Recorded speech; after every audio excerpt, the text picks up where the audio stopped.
In this video, I turn this clapped Super 73 R Adventure into a majestic 50-mile-per-hour street missile. Let's get started. So this is a kit for all Super 73 R series bikes. I'm pretty sure the frame is the same, but we have a few things that if it's not like entirely the same, they tweaked it by a little bit, then it would still fit, right? Excuse me. So the kit comes with the controller, battery, and motor. It also comes with the throttle and the display plus mode switch on there. It also comes with a switch that can make it go in reverse mode, but I don't have mine hooked up yet, so it won't be in this video.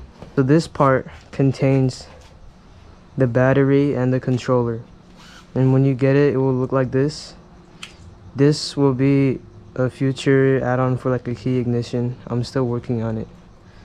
And this is the plug for the reverse switch. It will be two white cables. This is the throttle, and this really colorful cable right here should be the display. And 3 phase wires will come out, and also the hall sensors. The motor, what it comes with, it doesn't come with the rotor. It doesn't come with this dropout because you already have it on your bike. But it does, what it does come with is this dropout, because this dropout needs to be modified to fit this motor, and your stock one would not fit. If we can't, because these are kind of hard to get our hands on actually, so if we can't get, we can't get any, and you bought our kit, we'll just text you or email you to send this over so we could just modify yours and send it to you. What's very important before putting your wheel on, so as you can see, we have our dropouts and like our wheel completely set up already. We need to pay attention to the spacers, or the spacer order we have on our wheel. So we have the rotor. The rotor, actually you're supposed to have 2 little metal spacers that go behind the rotor. It's like 2, it'll come on the wheel, so you just have to put the spacers under when you screw the rotor in, so there's like a bit of a spacing, so this mounting is perfect. And basically what you do is you have 1 spacer without the tab. There's 2 types of spacers. There's one with the tab like that, you see how it hooks in there,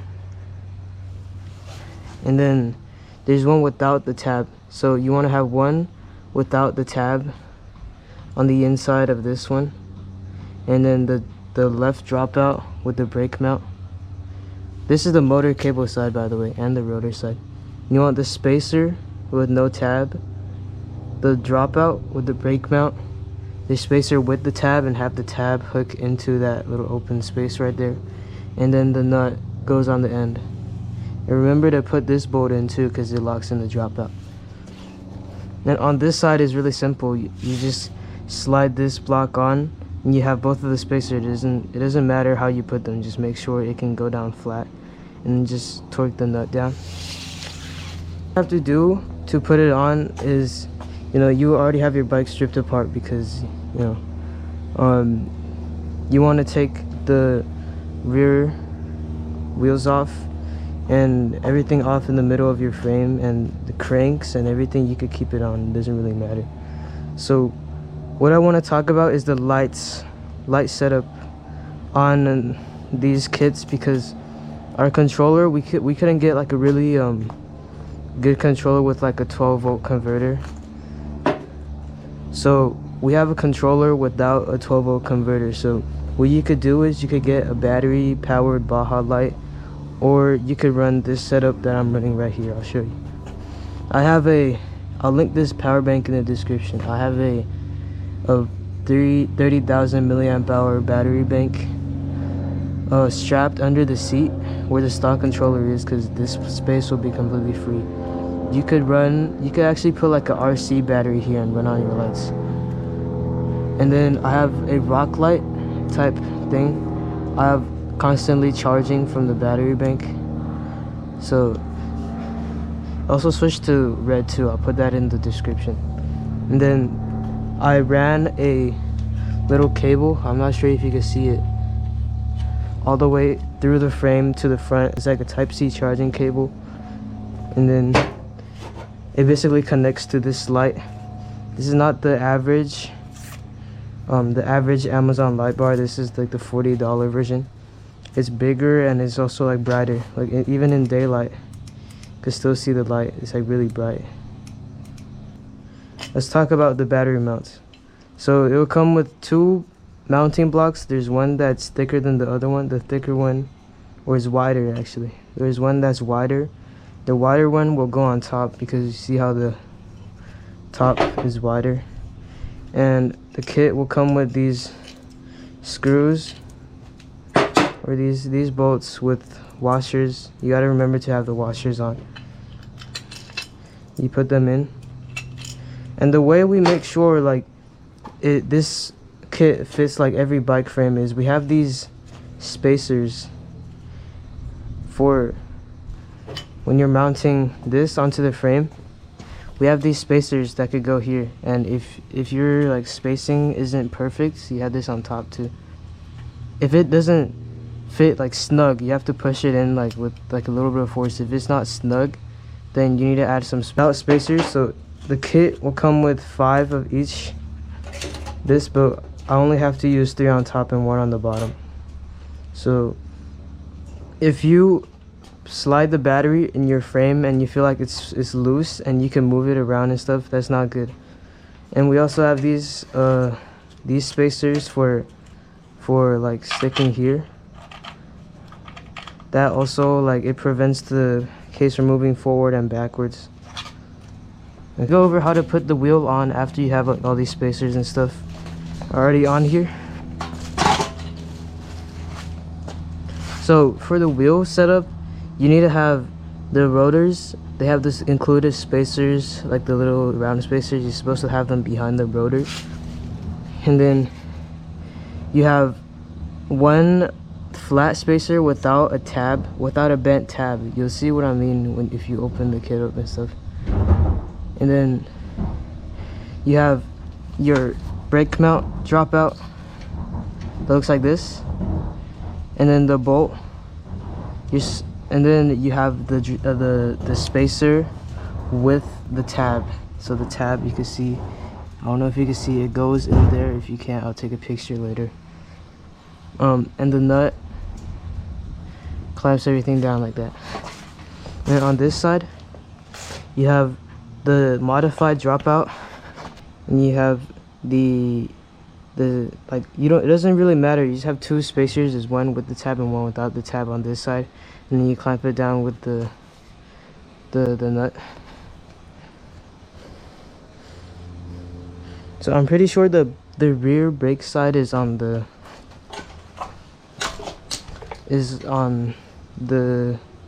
this side because the bike is upside down. So we'll have to flip that upside down. So you have the freewheel on your left side if your bike is upside down, the rotor on your right. Oh, I gotta be careful not to damage the carbon here, because I probably should put that on like after.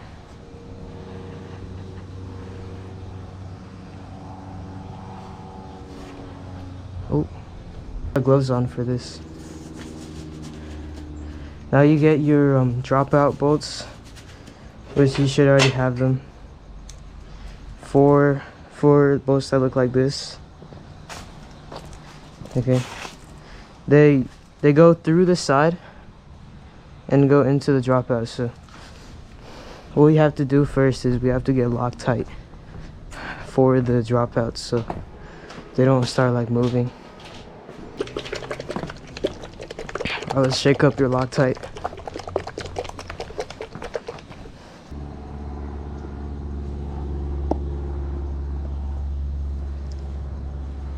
Clean out the tip with this.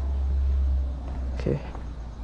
I think it's fixed now. See, it's flowing freely. Okay. Yeah. That's looking too much.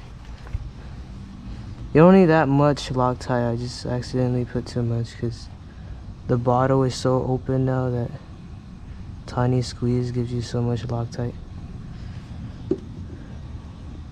Okay. I like to use an impact for this step because the wheel is heavy, and when it's heavy you don't want to be like tightening it with your hand and stuff. But when you're installing stuff on a bike, you shouldn't have the impact on like a huge setting because you do want to like be hand tightening this stuff so you don't strip it out. So I have the impact on mode 1. I have one bolt already in.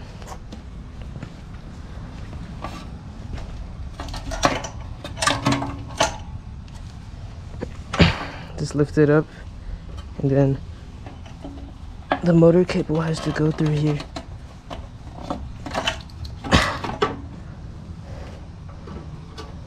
So there's like slots in the frame where the dropouts actually slide into.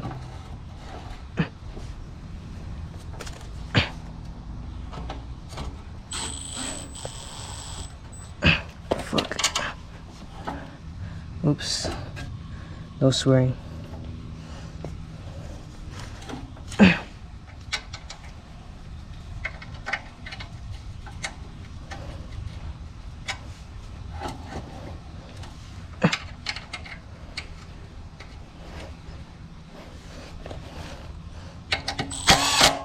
Okay, I have one in. The motor kind of like, it sits a little better when it's not hanging. When you have more than like one inside, it sits a lot better. Whew. Why is it like that? Hold on. Yeah, loosen it up. Okay.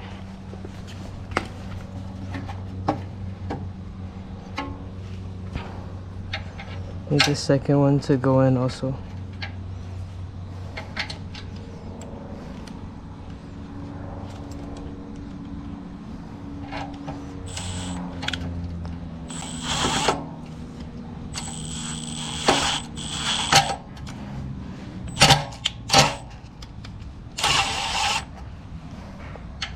Yeah, just have it loose for now.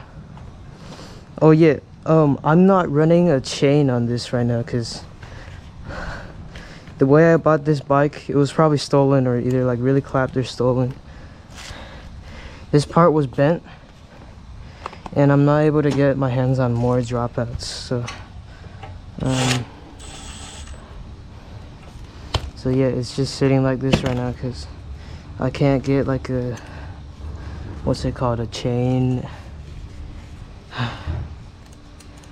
tensioner, because you need to run a chain tensioner if you want a chain. It's not lining up, so I just like do that.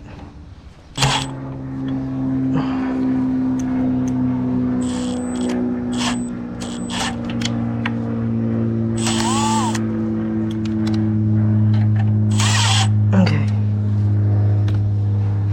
we have both side dropouts in.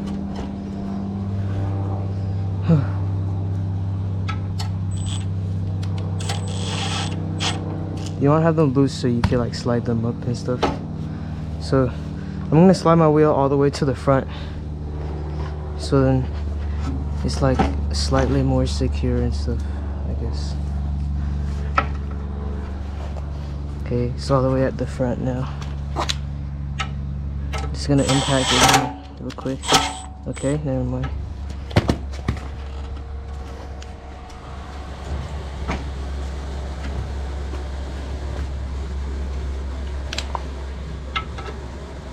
Kind of have to like slowly let it meet.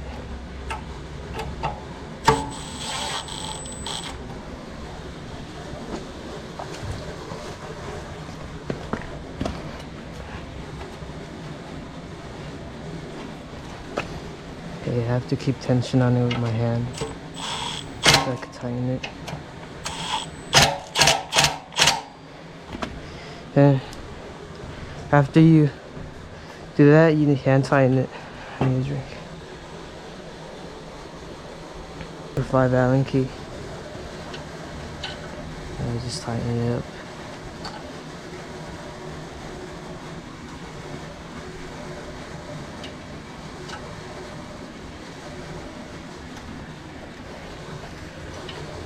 Okay.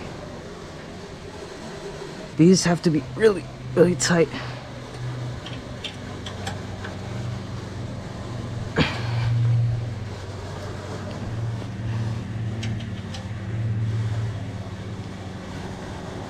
No, it's sliding now. It's trying to, the dropout likes to slide around where you don't have to tighten and stuff.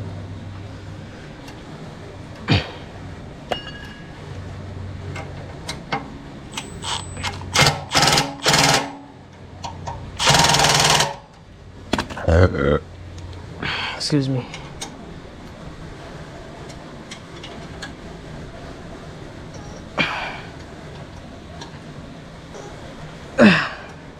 Okay, you have your wheel on now, and make sure the rotor is on the right way.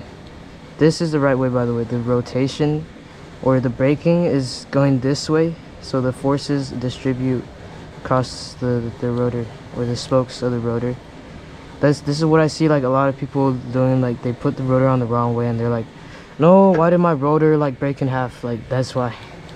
Okay,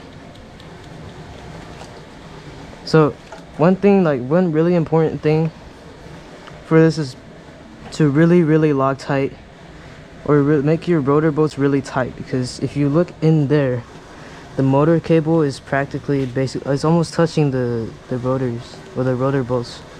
So you have to use the included low profile rotor bolts and tighten them down really tight so they don't like slowly come out and destroy your motor cable. I've had a few people do that with their kits, and I do repair them. It's like 150 for sending it back here, and so, like, everything is like 150. It's not that bad, but if it's really bad, then you need a new set of wires and stuff. It's a lot of work for me and you. So when you mount the battery, you have these two blocks. One goes on top. You see, like, this one is wider. This one goes on top. This one goes on bottom.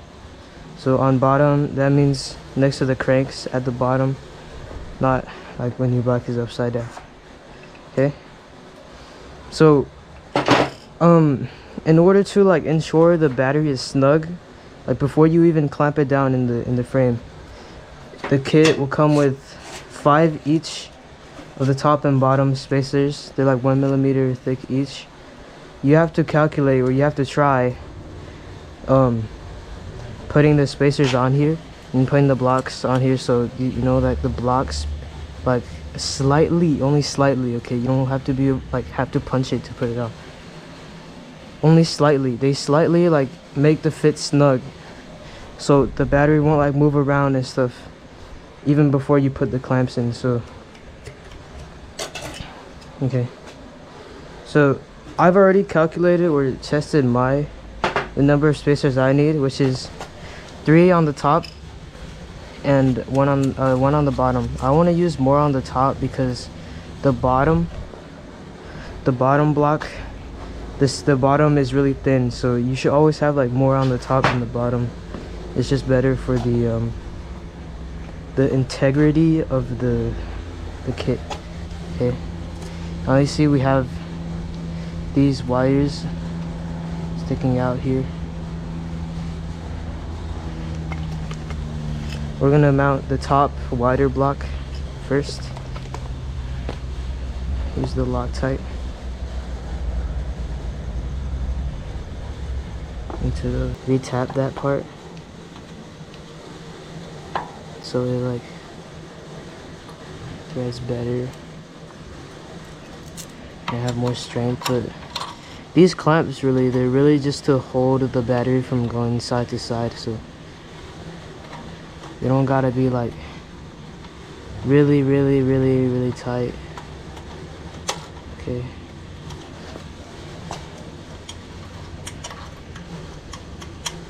They don't gotta be crazy tight, they just gotta be tight. Okay, I'm gonna learn my lesson and not have it too tight.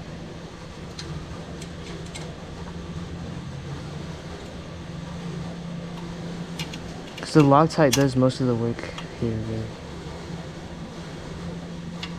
Okay. Solid.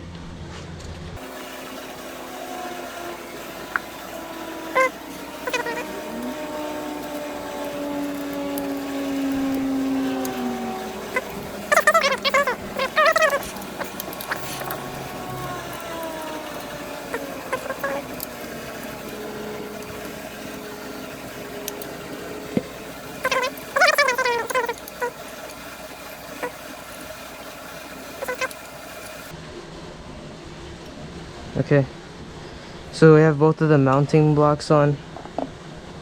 What you could do now is put this in. You just grab it like that. Come here and you flip it upside down.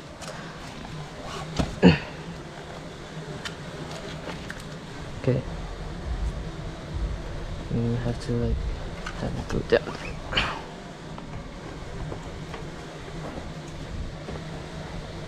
Okay. Have it like slide in. See that? That's perfect right there. How it slides in.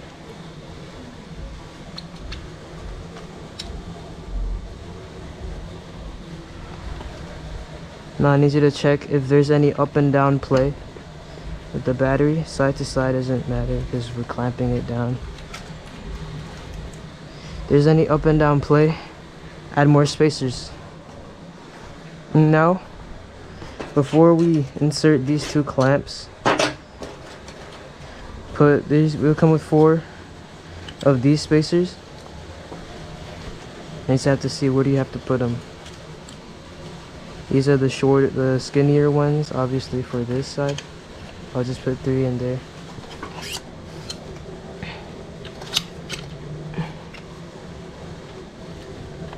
And the 3 thick ones for the top, we'll put in there.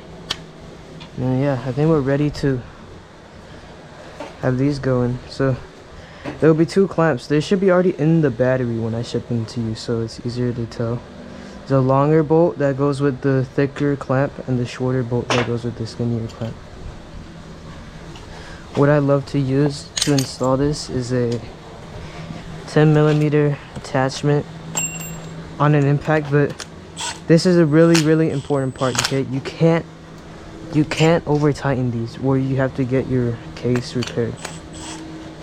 Okay, plastic, even if plastic is solid, it was like the nut on the other side could still spin out in the frame if you have it too tight. So take the bolt out on the bottom one because it's behind the chain and stuff. It's hard to get to. Okay, you just stick the bolt through. You see on the other side is pushing the nut out. It's really important. The throttle control is really important. Like, you gotta be like slow with it because it's a nylon block. If you tighten nylon block nuts too quickly, they'll start like freaking out and like it could destroy your plastics. Look,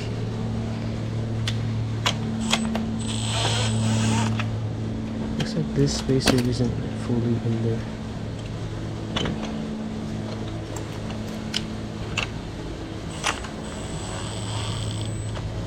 Just have it slightly snug right now because you need to do this one too. Okay. Now you grab this one. There's no obstructions here, so you can just go in and bolt first and then have it. So when you push the bolt in, you kind of use your finger to block the nut on the other side. So if the nut is slightly loose and it falls out, then you know that it fell out. And now you snug up the top one first. Slowly, okay? Slowly. Doesn't have to be really tight. It just has to be like clamped on.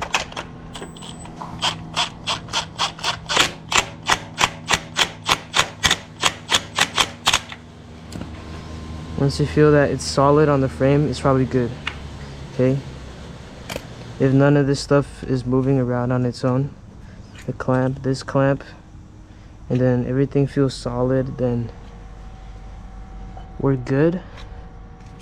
And now we can put the front wheel on. See, the kit is coming together. The rest, really, this is the end of the kit install. No, like after you connect all the connectors right there, this is the end of the kit. So the rest will just be me building my bike out. Okay, so we'll have both of the brakes we're gonna install real quick, and then the front wheel, obviously. Okay, I need to forgot to introduce these forks. These forks are, oh yeah, I did introduce the forks, but I forgot to tell you that this is the stock RX wheel, right? It should look like, it looks similar to this, but the spacers are different. So if you want to use the triple X forks, I'd say I just call them triple X forks for now. If you want to use the triple X forks, you need to get these conversion spacers I sell on my website. They fit in really easily, and just mounts like any other fork.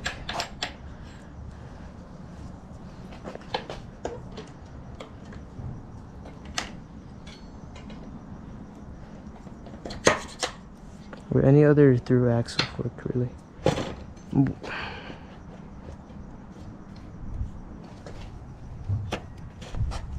Once the axle is lined up, it just fits right through. Make sure it's spinning freely and everything.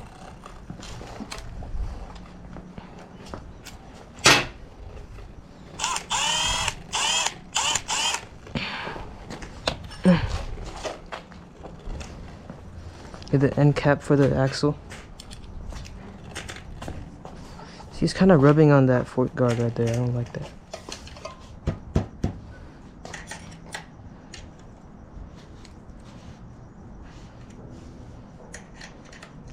Tighten that a little bit. The pinch bolts should be really tight. One of the most important bolts to be tight on a bike, really.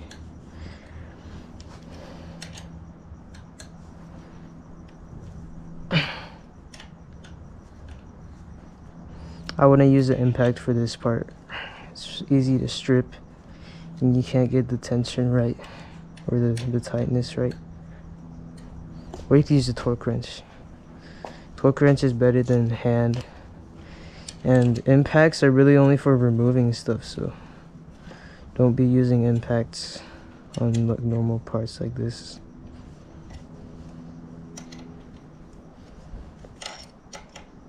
Am I still rolling? Yeah, I'm still rolling.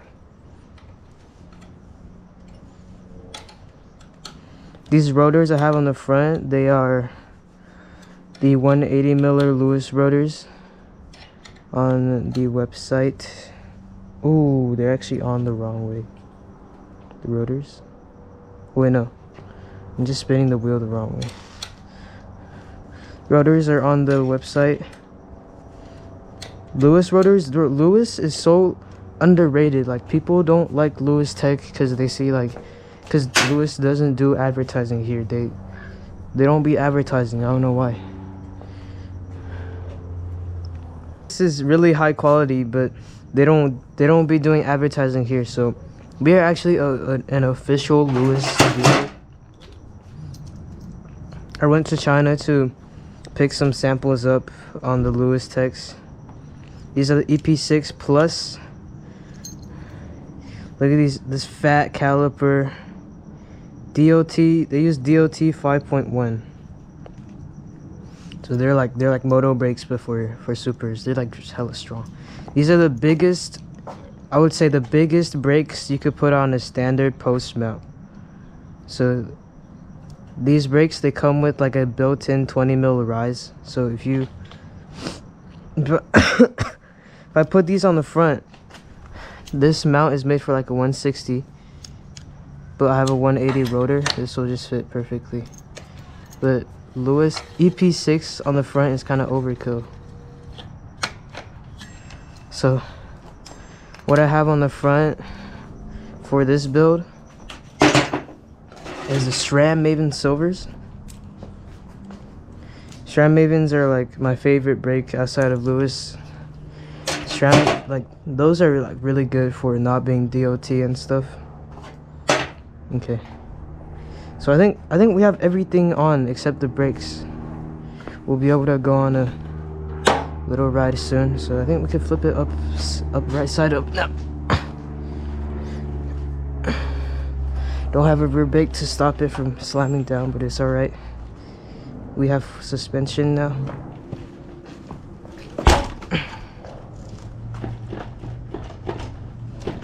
Why is it? Oh, I have the world's most loose headset. Oh my. Or what? I don't... What's making all that noise? Yeah, let's do the wire management for the back wheel. Is really important, so... Oh, I'll get the mount. I'm using the 20mm risers that SRAM gives you when you buy Mavens. For the front and back.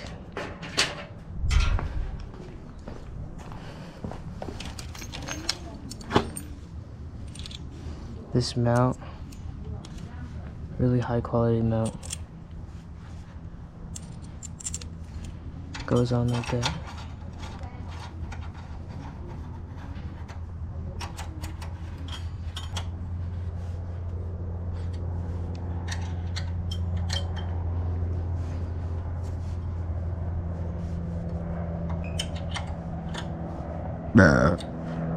Whoops. My bad, guys. The cokes have really been getting to me. Goes on right there. Perfect.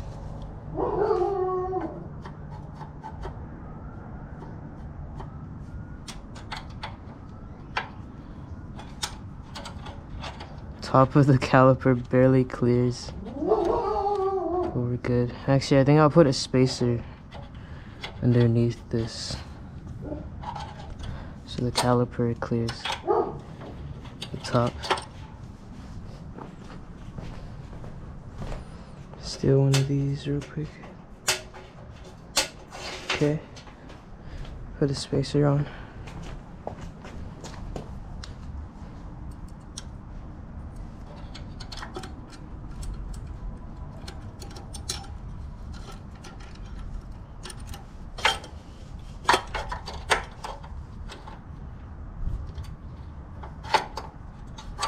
Okay. Reason I'm putting on the rear caliper right now is there's a lot of wire management you need to do on the rear wheel. It'll hold the brake down and tighten it. There's a lot of wire management you need to do on the rear wheel. So I'm just gonna do the brake and the motor cable together. That an amazing lever feel. Thread it through the bottom. I don't know like how Super routes their brake cables, but I go through the bottom. I think that's how you're supposed to do it. But now we need like 100 zip ties because now we're on to the finishing steps and a lot of cable wire management for the bike. So grab a bunch of zip ties. This seems like enough, maybe. Most of the time, even if I grab a handful, I don't end up having enough. A wire cutter, and I need to redo that seat cover. It's really ugly. So the first zip tie you want to do is hooking around the motor cable where it comes out the rotor and going like right there. You want to bring the motor cable away from your rotor Mine is on perfectly. The second one, second zip tie, is gonna be right here.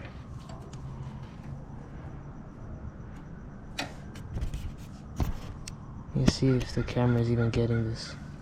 The second zip tie is gonna be right here. The third one, the cable, I'm gonna thread it through here. Third one, I like to do a trick. It's called bending the tip. Okay, you bend the tip of the zip tie. We're gonna thread it behind this little metal part right here. We're gonna bend the tip and then put it through here, and then it should come out the other side. Let's see, look, it came out the other side perfectly. Just gonna zip tie that down.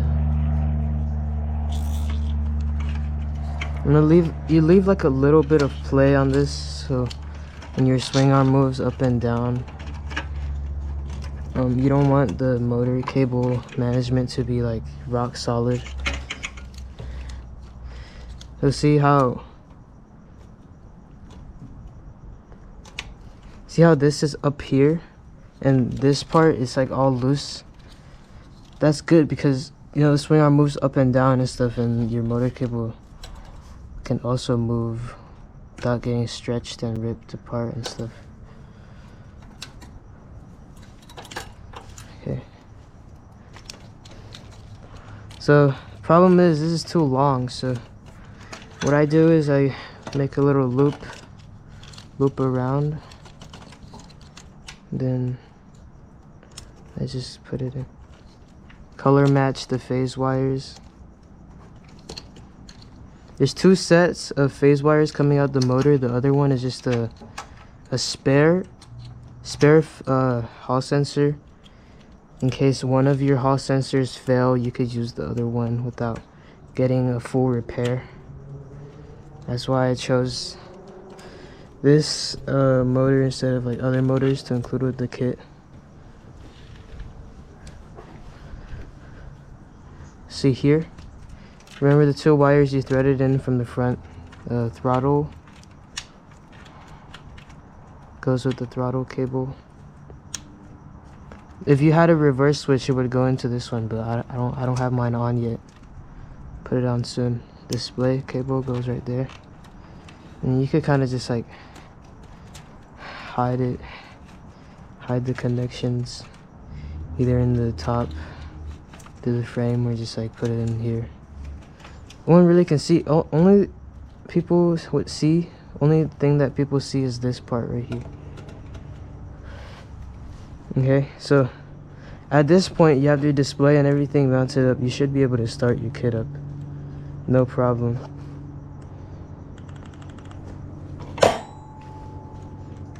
I don't have brakes, but you can see the torque. I don't want to throttle it right now. Okay, so now we manage the brake cable as it goes all the way to the top. So one zip tie goes right here. There's a special little spot for a brake cable. Then second one, you're bringing the brake cable down here. I think this is where it goes. I'm not sure entirely.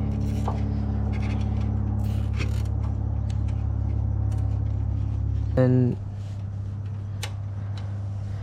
it goes under here. This is your third zip tie. You'll see what I'm talking about.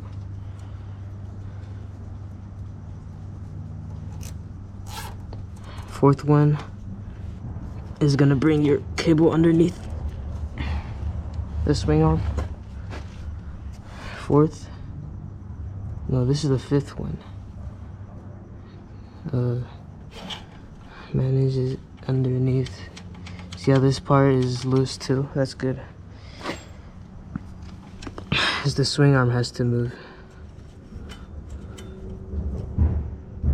So another zip tie.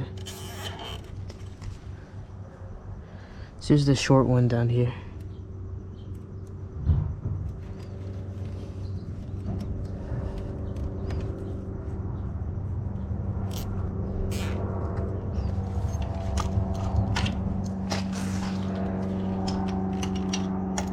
So thread, I'm gonna put the through there, and basically what I do here is I just hide it behind, you know, this part right here.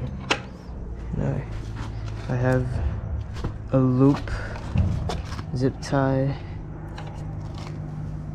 that basically goes like around this, and oh, that'll be hard to get out. Okay, around like that.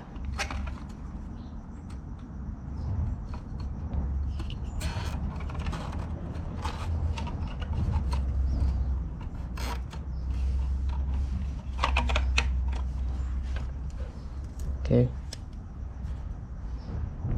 So you're basically done with the rear brake management, cable management, wire management.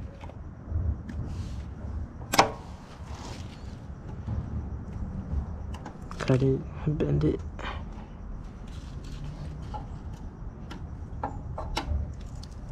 Okay. Rear brake is managed. We could put it on the handlebar now. Just need the right Allen key.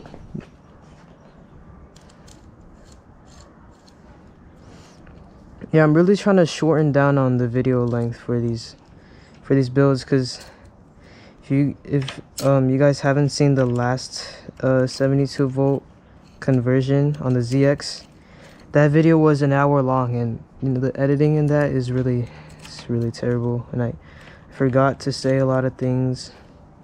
I had to type it out on the screen and stuff, you know. I just didn't like that video at all. So, ooh.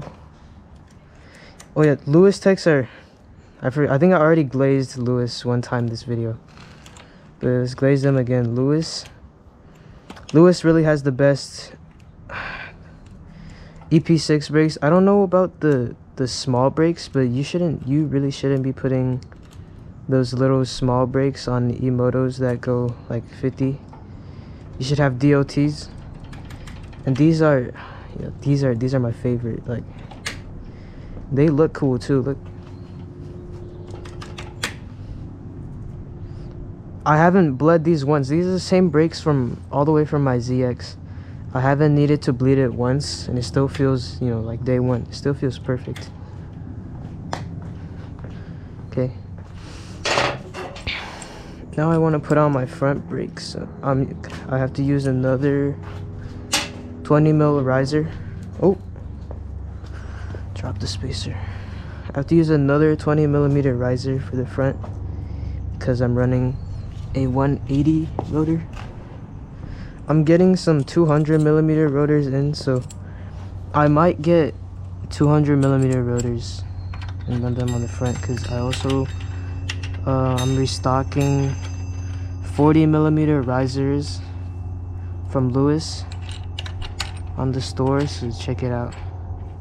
You know, I'm like #1 Lewis dealer in the US. If you look online for the EP6, like, nobody's selling them. I don't get why. Like, literally the perfect brake for kit conversions like this, where you can't have a Ultra B brake mount, just like slide on an axle and stuff. Next best thing is having one of these fat brakes on here. Could probably roll stoppies if I got Lewis's and I put them on the front instead of these SRAMs.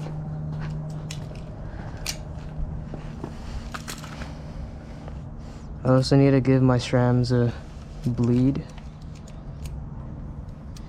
because they're kind of acting up from the factory bleed.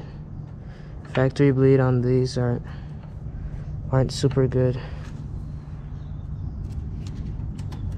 I could go and say that the SRAMs, when you know how to bleed them and you bleed them correctly, they're so good that, like, I want to kiss the SRAMs. Like, they're so good when you bleed them correctly, but once you pass that 1 month after your bleed, then you have to rebleed it again, or your lever starts feeling mushy and stuff.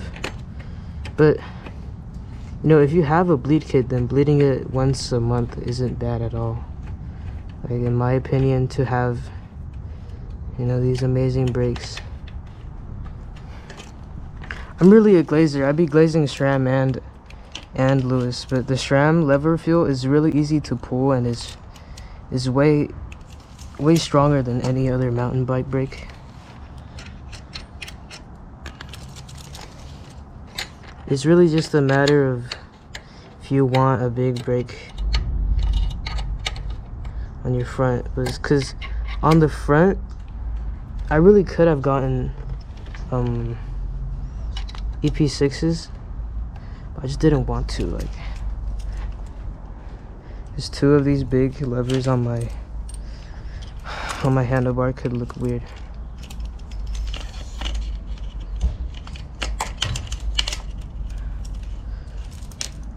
Run the wire through the front.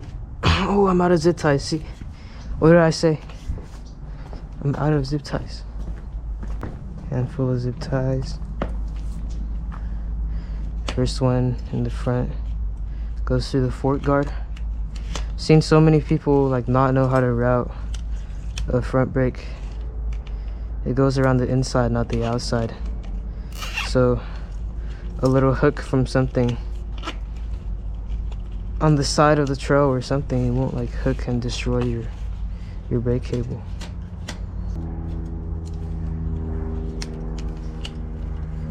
This one's really useful because you have the fork going up and down and stuff. You want something that the brake cable can slide through like this. Oh look, here's the USB-C cable I'm using for the light. And what I'm doing right now is I'm pre-curling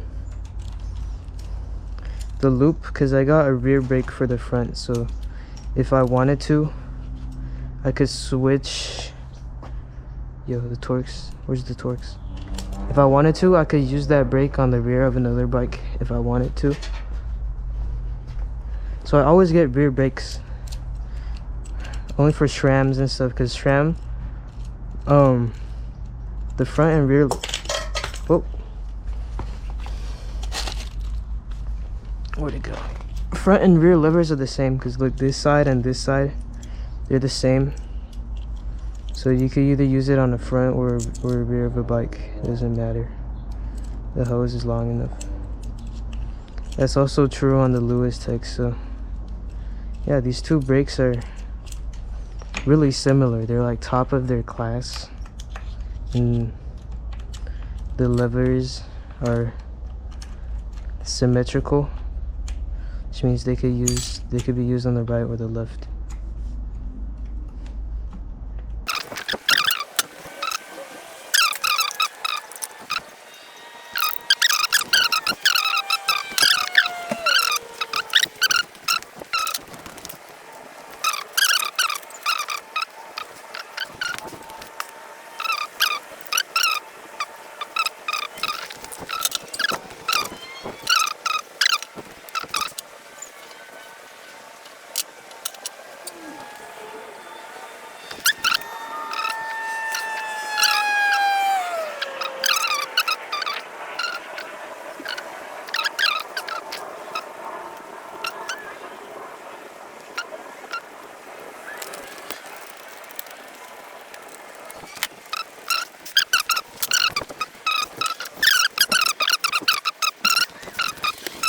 Because I only have the camera mount on this helmet right now. Swipe everything down.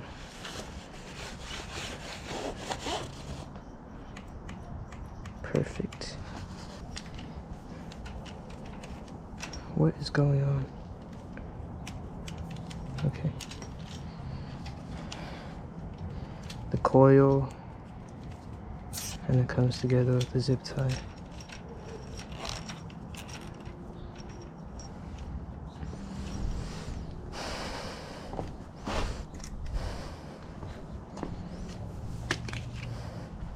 I'm gonna do it tight, zip tie this side too.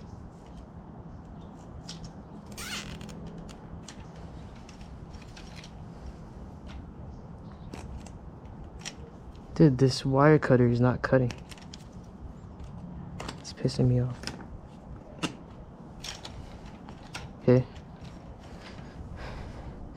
Now that most of our parts are on, I think that's all of them actually.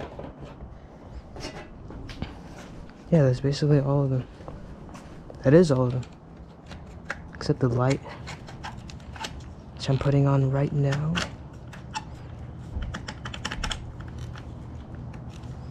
This is a slide on mount. Slide to the middle. What is this?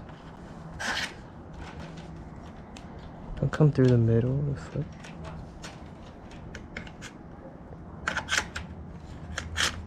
Ow. My light bit me. Light, and then okay, here this is the USB into the light. Then I got the moto cut plate, moto cuts, hide all that big mess of cables. See, it's clean, brand new.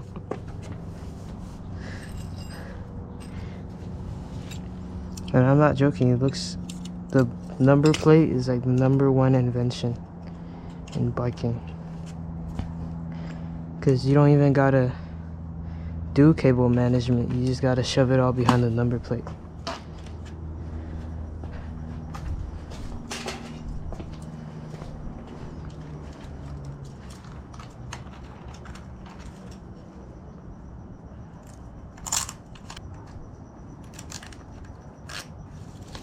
Got reusable zip ties for the number plate, because I take off the number plate a lot.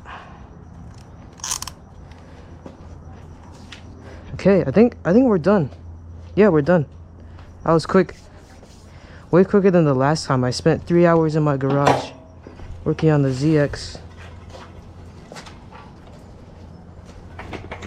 Oh, that headset is bad. Okay. Ooh. After like a few minutes of working on the headset, it's tight finally. So I think what that means is we get to go on a little ride in front of the house. So we're going like, let's just come straight up. You can't do this on a normal Super. This is an Amazon truck. Next pegs. Quick knee knock. Oh, he's going onto my street. I see it now. Oh yeah, way better.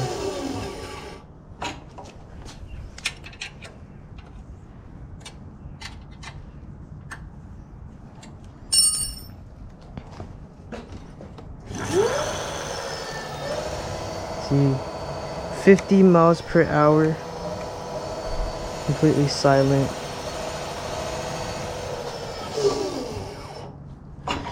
Do something too crazy.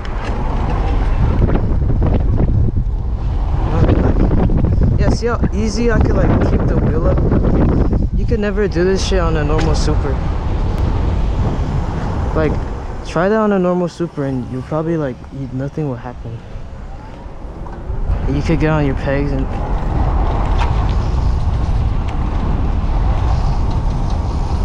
hit a quick knee knock.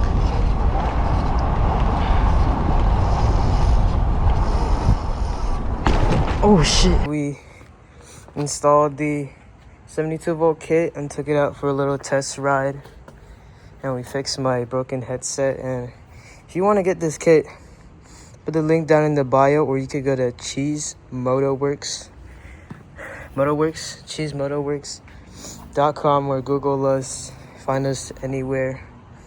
Yeah, if you want this done to your bike, I believe there's only 2 kits left for the restock in December. And if we sell those out, the next time we'll get more kits is December. Well, no, not December. Next year. It will be next year, like January, February, around that time.